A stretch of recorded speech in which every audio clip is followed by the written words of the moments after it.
почитувана македонска јавност, почитувани представници на медиумите, интерпелацијата на Левица е успешна и заврши работа.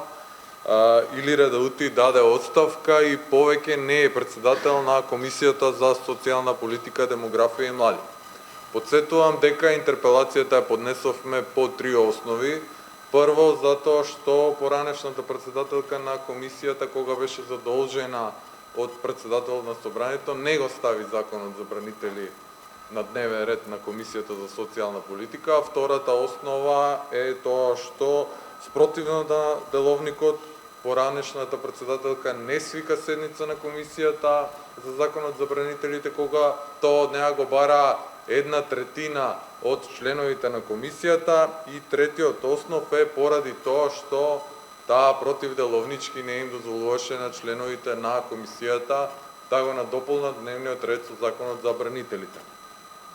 Ние како пратеничка група на Левица, иако имаме диаметрално спротивни гледишти и ставови по многу работи со Илир Едаути, го поздравуваме нејзиниот ваков потек и честитаме на овој потек, затоа што со ова таа покажа интегритет. Изгласаната интерпелација значеше дека се обезбедени гласови за нејзино формално разрешување од страна на пленумот, но ние намерно не покренавме веднаш постапка преку Комисија за избори и именување за нејзино разрешување, туку витешки оставивме неколку дена сама да се повлече и да си даде оставка, што на крај се случи. Ова е прва ваква успешна интерпелација од ваков тип во историјата на Собранието на Република Македонија, и Левица и понатаму останува на браникот на државните интереси, уставности и законитост. Па ќе видиме, не знам јас која е логиката после давање одставка некој пак да бара да биде на таа позиција. Значи, веќе има обезбедено мнозинство за повторно нејзино разрешување. Значи, пленумот е тој што на крај решува дали некој ќе биде разрешен или не.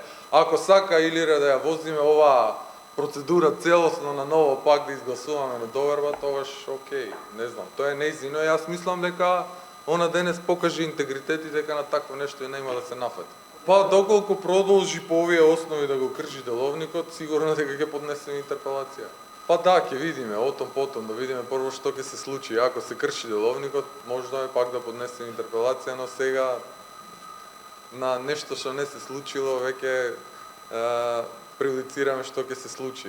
На нероден Петко капа му кроиме. Сакам да подсетам само уште нешто, дека ние уште го чекаме заклучокот од интерпелацијата од председателот на собранието Гаши, кој што уште ни го нема доставено, и ќе подсетам дека откочување на таа комисија е во негови раце, затоа што он има деловничко право да свика седница по овој закон и да назначи некој само по таа точка што ќе истера комисијата до крај, ќе ја откочи процедурата за законот за бранителите.